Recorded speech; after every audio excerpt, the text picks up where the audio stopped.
لو مررها لمبارك لكانت. وايضا المنتخب الاماراتي في الشوط الثاني تحسن بشكل كبير جدا، وهذا كرة الله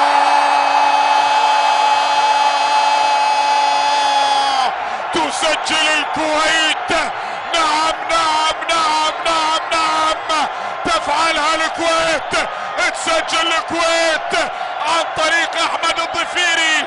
نعم نعم نعم نعم عادت الكويت، سجلت الكويت في مرمى الامارات في الوقت بدل الضايع مع نهاية احداث هذا اللقاء.